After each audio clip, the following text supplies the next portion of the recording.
Doctor Zakir, আপনি বললেন যে কোরআন শরীফে নাকি কোথাও কোনো ভুল নেই, কিন্তু আমি 20টারও বেশি ভুল দেখতে পাচ্ছি, সেটা আরবি ব্যাকরণে। এখানে তার কয়েকটা আমি আপনাকে বলছি।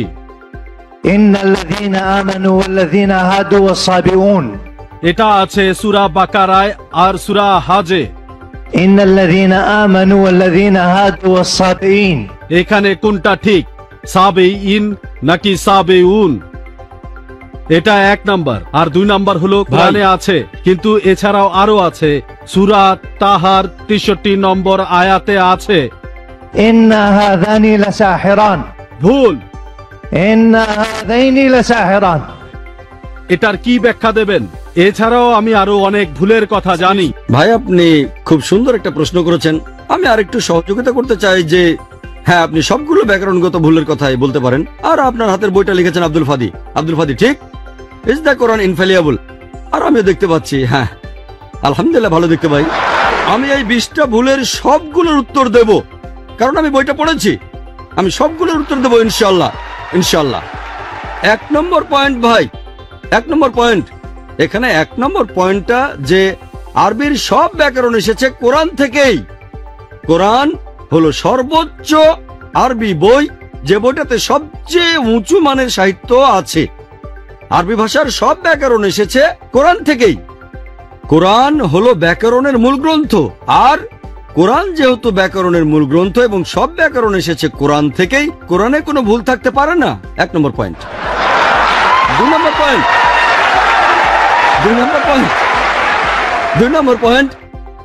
ব্যাপারটা এরকম যে একটা রুলার নিলেন, সেই রুলারের গায়ে দাগ কাটা আছে, তারপর বললেন যে মাপটা ভুল হয়েছে।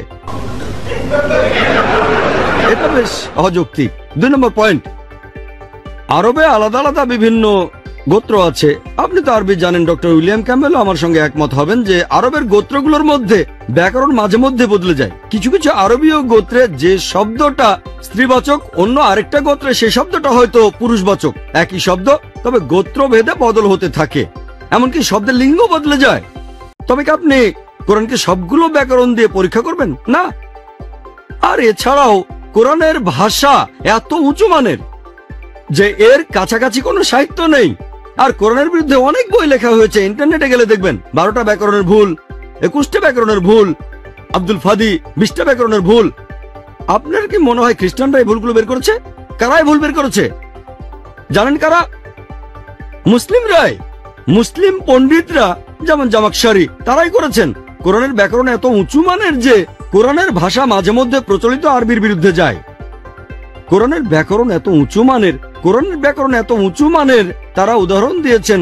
আমিও কয়েকটা উদাহরণ দেব, এতে আপনারা সবগুলো উত্তর পেয়ে যাবেন। তারা উদাহরণ দিয়েছে, পবিত্র কোরআনেই লেখা আছে যে লূত আলাইহিস সালামের গোত্রের লোকজন সকল রাসূলকে অস্বীকার করেছিল। বলা আছে সব নবীকে অস্বীকার করেছিল। ডক্টর ক্যাম্বেল বললেন যে নূহ নবীর গোত্রের লোকজন, তারা নবীদের অস্বীকার করেছে।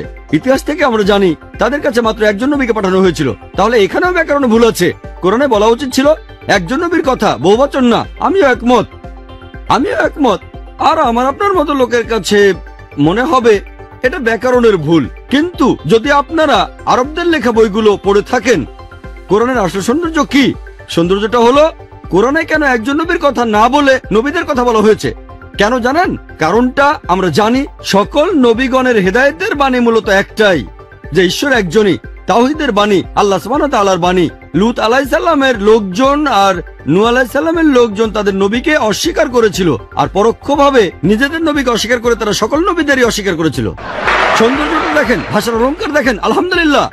আপনার মনে হতে পারে এটা ব্যাকরণের ভুল, কিন্তু এটা ভুল নয়। একইভাবে নূর সারওয়ার নামে একজন বলেছেন যে কোরআন বলছে কুন ফায়াকুন, হওয়ার হয়ে যায়। এটা নাকি হবে কুন ফা কানা, হওয়া বললে হয়ে যেত। হ্যাঁ, আরবিতে পাস্ট টেন্সে কুন ফা কানা হবে, কুন ফায়াকুন নয়। কুন ফায়াকুনের আরো ব্যাপক অর্থ। বলা হচ্ছে আল্লাহ করেছিলেন, করছেন আর করবেন, অতীত, বর্তমান, ভবিষ্যৎ।